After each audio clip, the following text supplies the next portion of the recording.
muito bem-vindos ao nosso videocast, tá? E hoje o papo é daqueles que mexem com o cérebro e com as crenças também, né? Enfim, a origem da vida.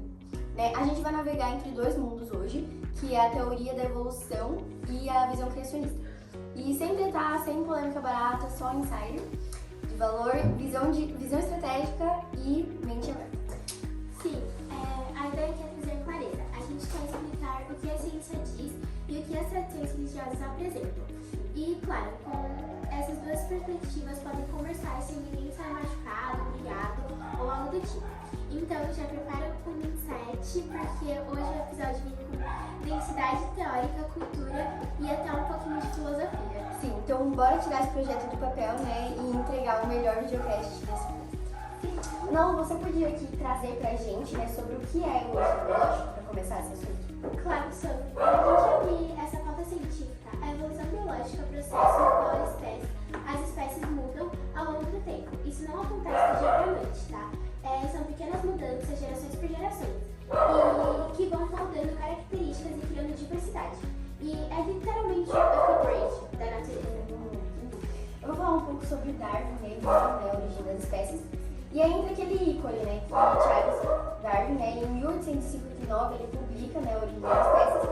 E esse livro, ele muda todo o framework da biologia, né, e a sacada dele foi perceber que a vida, ela não é estática.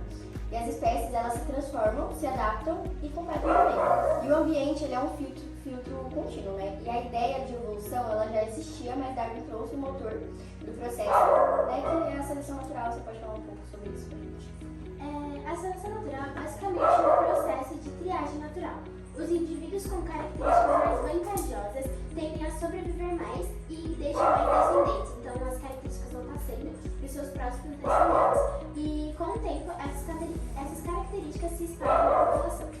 Sim. Então, e já a adaptação, né, ela é um ajuste fino, né? Ela é o organismo sincronizando seu design biológico ao ambiente. E isso já explica desde o pescoço longo das girafas, né? Até porque algumas espécies, elas mudam de cor, né, dependendo do habitat. Então, é isso.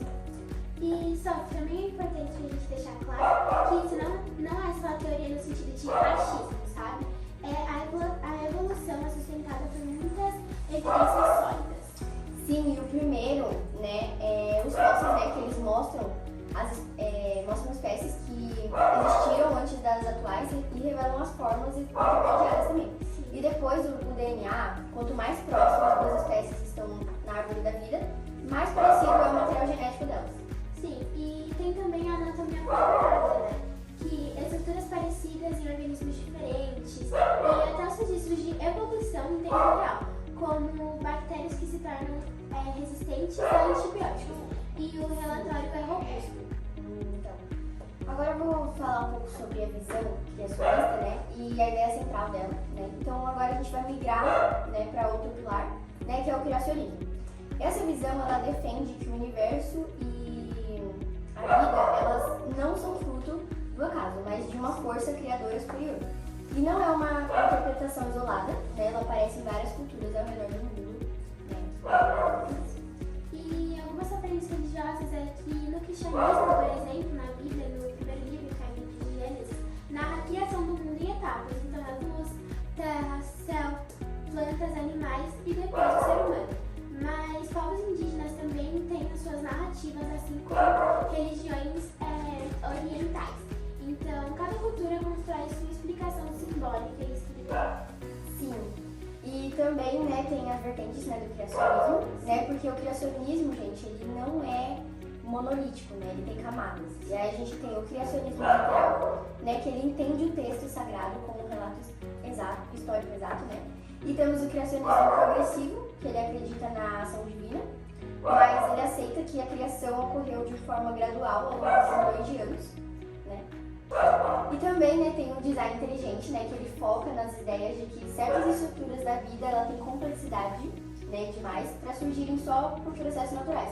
E não estabelece religião, mas ela aponta a intencionalidade. E é importante reforçar que essas visões não existem para brigar com a ciência, sabe? Que elas respondem às perguntas diferentes, e principalmente sobre o propósito e o sentido disso. E só tendo agora um diálogo pra gente refletir um pouco. É possível conciliar ciências e religião. O que você acha, Consul? Então,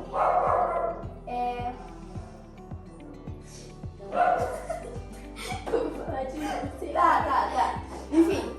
Quer que eu fale? Não, continua, tá. Não, sim, totalmente, né? A ciência, ela responde o como e a religião, ela responde o porquê. Então, assim, uma explica processos e a outra, ela discute o propósito. Então, se você tenta transformar uma em uma e a outra, perde a metade da visão estratégica. Então, enfim, por que estudar isso na escola? Primeiro, que eu acho que é pra gente entender um pouco mais sobre o mundo. E em segundo, pra gente desenvolver o pensamento crítico, sabe? Desenvolver isso. E terceiro, pra gente aprender a respeitar perspectivas diferentes, visões diferentes. Quando a escola traz ciências e cultura pro mesmo debate, ela forma a gente preparando pro mercado e pra vida. Sim, verdade. E assim, o que cada visão ela nos ensina sobre isso é uma pergunta, né, que muitas pessoas fazem. Enfim, a ciência ela mostra que fazemos parte de um sistema gigantesco, né, cheio de processos naturais que nos moldaram. E já a perspectiva espiritual, ela traz identidade, propósito e valores também. E quando a gente soma as duas, ela ganha profundidade, né? Então, pra gente ir concluindo já o nosso podcast, fechando a entrega, né, a teoria da evolução explica com base científica como a vida se transforma. Já a visão criacionista oferece uma leitura espiritual e cultural sobre a nossa existência. Sim, e o ponto-chave é esse, né? Que dá pra estudar as duas sem conflito nenhum e dá pra aprender a ciência e ter fé também. Dá pra analisar os dados e ter propósito. E o segredo é respeito, diálogo e maturidade. Com certeza.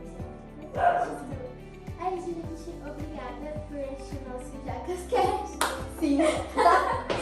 Gente, até a próxima gravação. Sim. Né? E esse foi o primeiro videocast do Jacas. Primeiro JacasCast do Jacas. Isso mesmo, tá? A gente vai ganhar 10.